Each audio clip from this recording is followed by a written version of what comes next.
quickly, what are they going to spawn as? I'm going to say Protoss Zerg. You're almost ZVZ. right.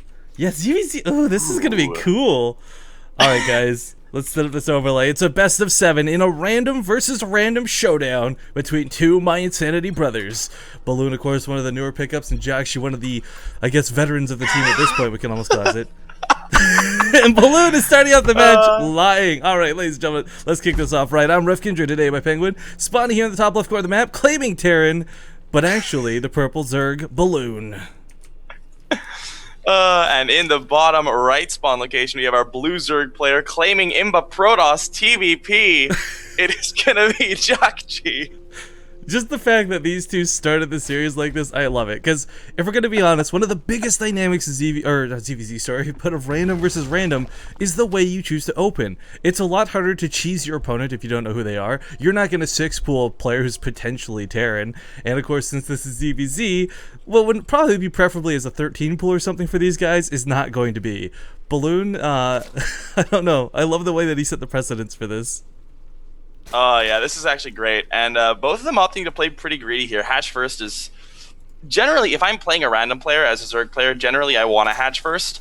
Because hatch first is a build that is viable in every matchup.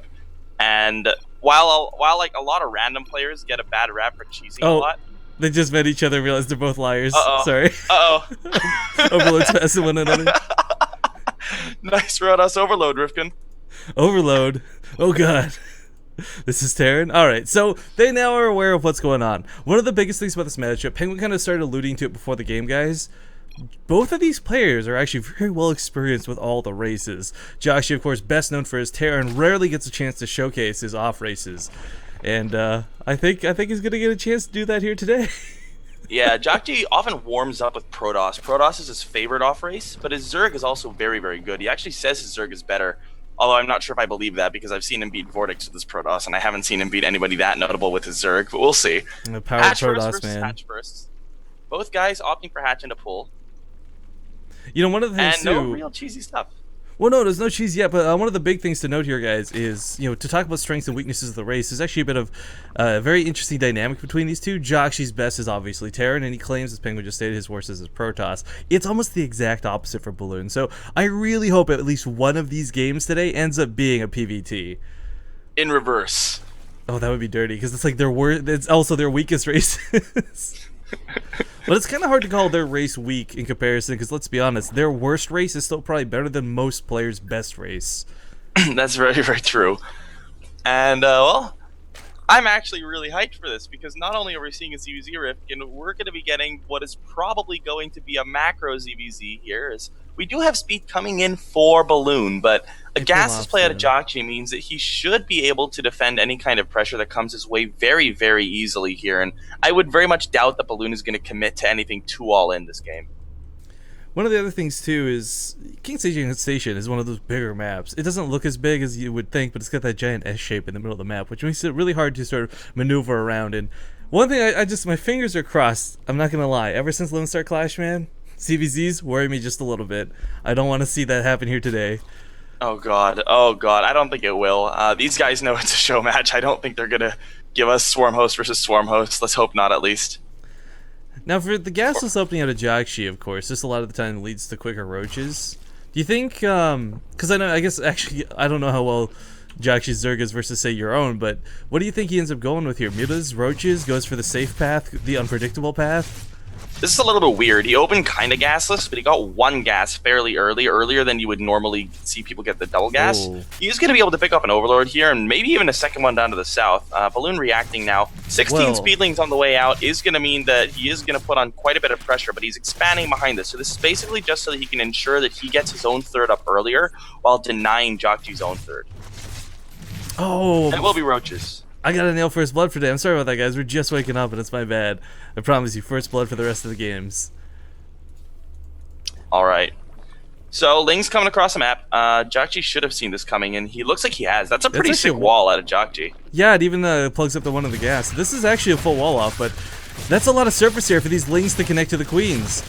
An Evolution Chamber or two are going to come down behind us for safety, but this Spine Crawler, these Queens, they're holding up for the time being. The lanes coming out here for Jjakji are going to ensure that Balloon is forced away. And overall, that was a pretty sick defense there from Jjakji. He lost a couple of queens there. And a Not the spine crawler. greatest trade, but as far as like classy points on how cool that looked, that was a pretty cool defense. Yeah, it really reminded me of the Protoss wall off we see in this matchup, where like they go all the way over and then the Zealots on hold position over there. But the Roaches, not quite out yet, will cost us another queen out of Jjakji.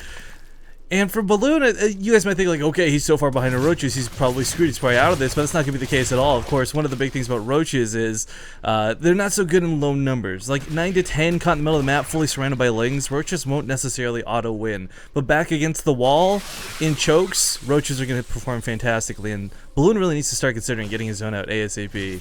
I think Jjakji's going for a Roach Bane all in here. He's getting the Baneling nest up. The big issue for this is that there's no ling speed for him. There's not going to be very many like fast reinforcing speedlings. Look at the march alongside the Roaches. Oh my god, this is kind of painful to watch. Like on the other hand, like Balloon doesn't really have anything to deal with a Roach Ling push here. He's getting a couple Roaches out. He doesn't have that many though, and a Roach Bane all in with good Baneling connects could actually work for Jjakji, but he only has the gas for 5 Banelings, Rifkin. Jjakji knows with that third too, he doesn't necessarily have to fight the natural, but as you said, I think his goal here is going to end the game, not so much to take a decent trade.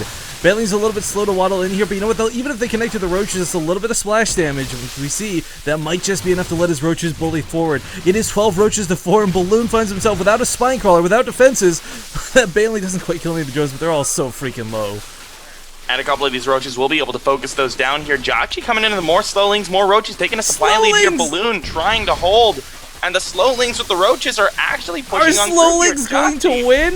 What? It looks like he's actually caught Balloon off guard enough that there's just not enough of a defense here for our our natural random player. Well, Jjakji's actually starting to split his forces up. Not that necessarily these Balloons got a big chance to get back in this, but this is one of the things as Zerg you kind of want to do. You want to segment your opponent off, pick him off little bits at a time. So for Balloon, he may have held the main, but he's still going to lose his last few Roaches defending out here. And there's, oh my god, that Slowling train with Overlords too. This is like, all he needs is a queen, and every slow unit in the game is coming across the map. This is ridiculous. I can't believe this worked here for Jjakji. I think it was basically Balloon just misreading it, because honestly, who the hell Roach Bane all into slow Zerglings? And that's going to be GG. Jjakji takes game number 1. What was that? In a confusing, awesome, weird fashion, no less. I wouldn't have it any other way.